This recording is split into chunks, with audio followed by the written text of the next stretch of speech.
예수님은 천국을 밭에 감추인 보화와 같다고 말씀하셨습니다. 그것을 발견하면은 그것을 손에 넣기 위해서 자신의 모든 것을 다 희생하면서까지 반드시 얻고자 한다는 것이 바로 그 예수 그리스도의 복음이라는 말씀입니다.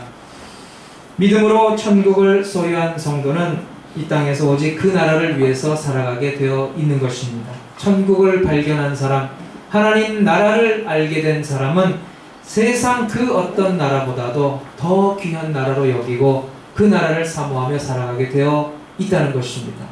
바울은 천국을 소유한 이후에 자신이 세상에서 가졌던 모든 것을 배설물로 여겼다고 고백하고 있습니다. 돈이 없을 때는 단돈 10불도 참 귀하지만은 수천만 불을 손에 넣었을 때는 여러분 200불은 돈같이 여겨지지도 않는 것입니다. 밝은 그 태양이라는 광명 아래서 작은 불빛은 그 의미를 상실하게 되어 있는 것입니다. 성도는 바로 그 천국의 가치를 아는 사람들입니다.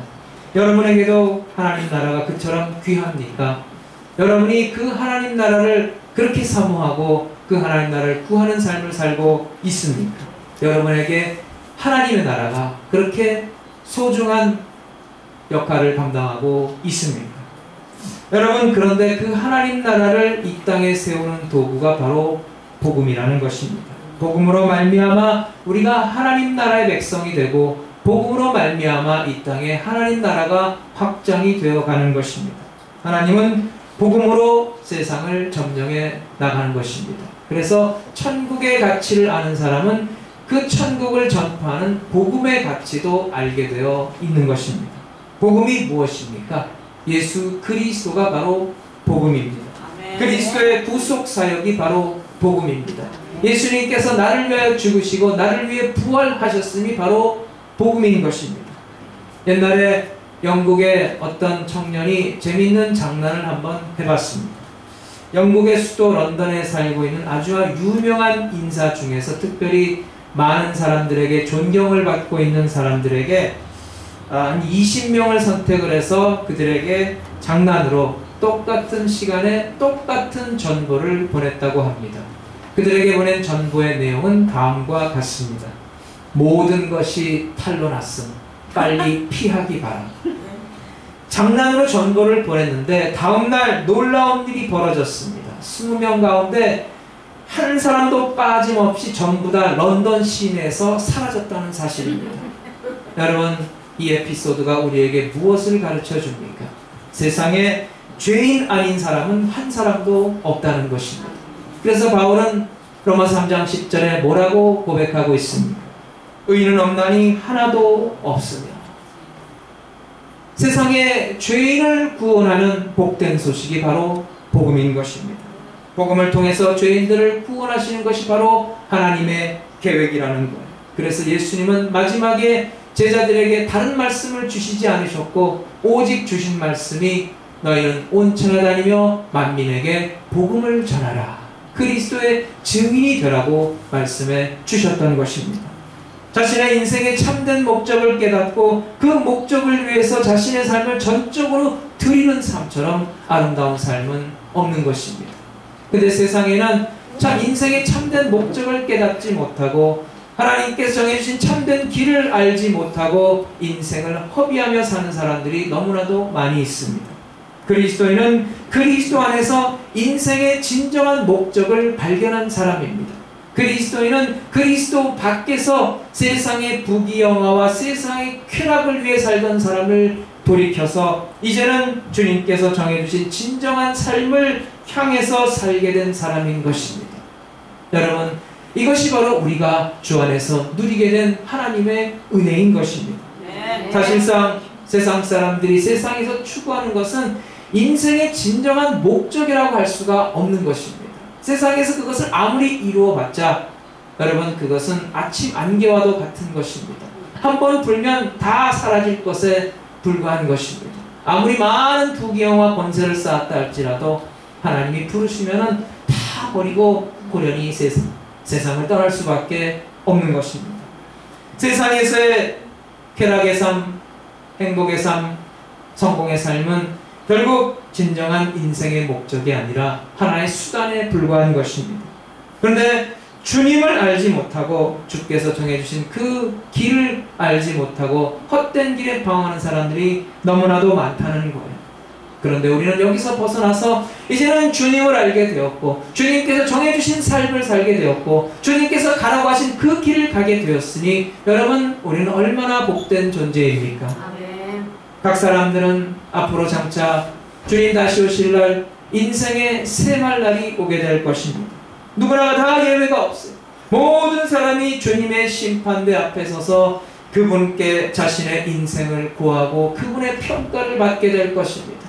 그때 자신의 쾌락을 위해서, 자신만을 위해서 욕심을 부리며 살았던 사람은 후회하게 될 것이고, 주님을 위해서 주님이 정해준 삶을 살며 주님이 맡겨주신 사명을 감당하며 산 사람은 기쁨으로 주님을 맞이하게 될 줄로 믿습니다. 아멘. 여러분, 주님 안에서 발견된 인생의 새로운 목적을 사는 것처럼 복된 인생은 없는 줄로 믿습니다. 아멘. 우리는 사도 바울에게서 그런 아름다운 인생의 모습을 발견합니다.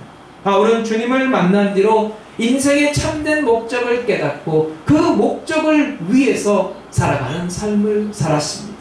인생의 참된 의미가 무엇인지 알았고 그것을 위해서 자기의 달려갈 길이 무엇인지 알았던 것입니다. 그 길을 달려가기 위해서 그는 그 인생의 그 어떤 희생도 감수하고자 했고 어떤 고난과 핍박도 달게 받았던 것입니다.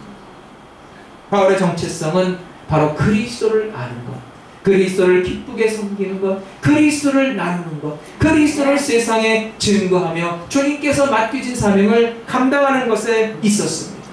그의 관심, 그의 염려, 그의 기쁨은 오직 주님을 전하고 주님께서 맡겨진 그 사명을 감당하며 주님을 기쁘시게 하는 것에 있었다는 것입니다.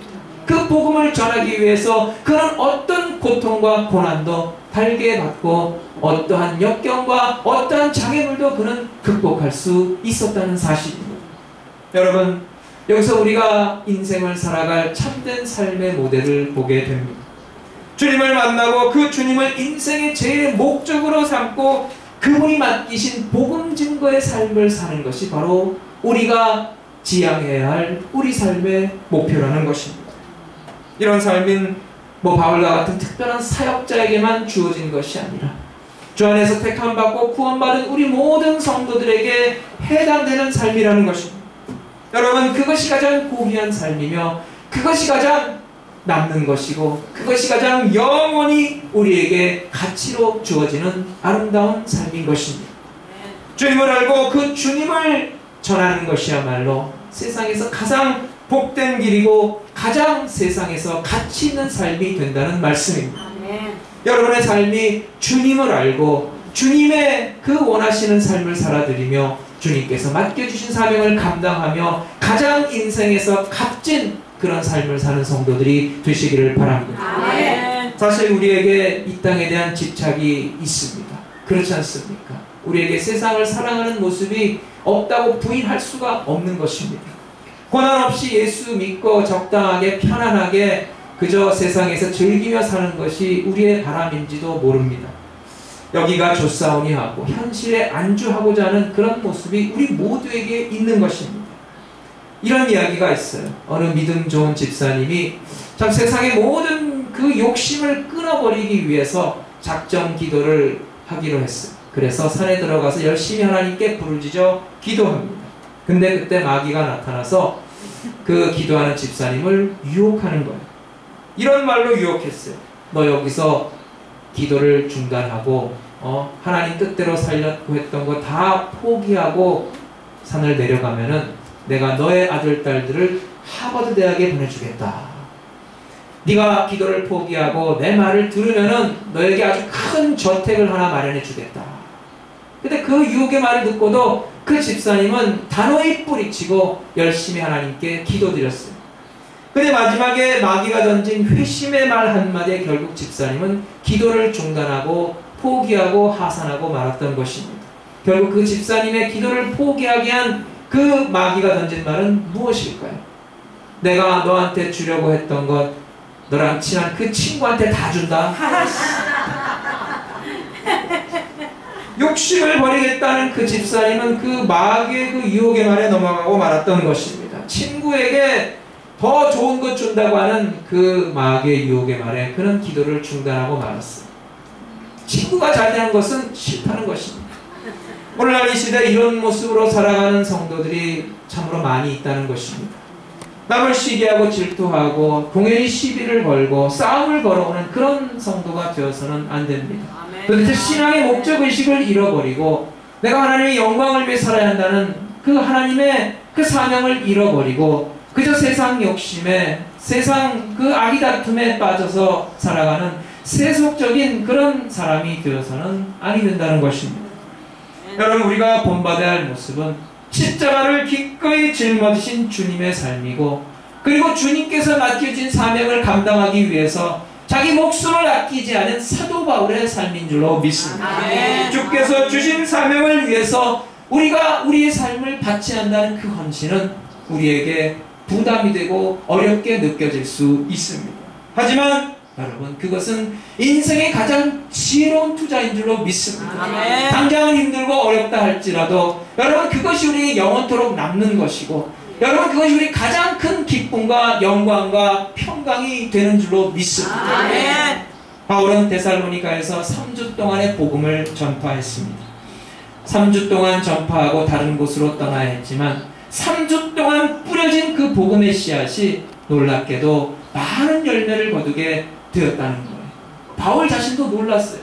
3주 동안 복음을 전했는데 어떻게 이렇게 많은 결실을 맺을 수가 있었을까? 바울은 그 결과를 보면서 용기를 얻었던 것입니다. 본문 2절에 이렇게 고백합니다. 너희 아는 바와 같이 우리가 먼저 빌립보에서 고난과 능욕을 당하였으나 우리 하나님을 힘입어 많은 싸움 중에 하나님의 복음을 너희에게 말하였노라. 바울은 지금 자신이 어떻게 데살로니가에 들어가게 되었는지를 설명하고 있습니다.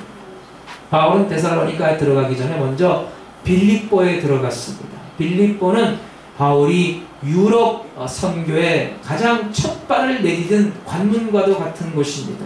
그런데 그가 유럽을 전도하기 위해서, 선교하기 위해서 빌립보에 첫 발을 내딛었을 때 그는 엄청난 고난과 능욕을 당했다는 것입니다. 빌립보에서 복음을 전하다가 바울은 그곳에서 귀신 들려 점치는 여종을 만나게 됩니다. 그런데 그 귀신 들린 여종이 바울 일행을 쫓아다니면서 계속 이렇게 외치는 거예요. 이 사람은 지극히 높은 하나님의 종으로서 구원의 길을 너희에게 인도하는 자라. 어떻게 보면 좋은 말이기도 한데 자꾸 뒤에서 그렇게 소리치고 다니니까 바울이 전도하는데 방해가 되었던 것 같아요. 그래서 바울이 그 사람에게 외쳤어요. 예수의 이름으로 명하노니 이 사람에게서 귀신은 당장 나올지어다 라고 했을 때 귀신은 여종에게서 나갔고, 그 여종을 통해서 돈을 벌어먹던 여종의 주인은 당장 수입이 없어지니까 바울과 실라 그 일행을 관가에 고발했던 것입니다.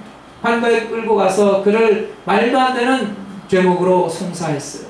많은 사람들이 모여들고 상관들은 바울과 실라의 옷을 벗겨 두드려 패고 감옥에 가두었습니다. 복음으로 인한 그 고난은 바울에게 있어서 이루 말할 정도가 아닙니다. 참, 우리가 바울이 복음 전하다가 얼마나 많은 고난과 핍박을 당했는지 너무나 잘 알고 있어요. 그가 고백하기를 숱하게 맞았고 감옥에 여러 번 갔고 헐벗고 굶주렸고 참 죽을 고비를 많이 넘겼다고 고백하고 있습니다. 그런데 감옥에 갇힌 바울과 실라는 그 감옥 가운데서도 하나님께 찬미하고 기도했다는 것입니다. 이 바울과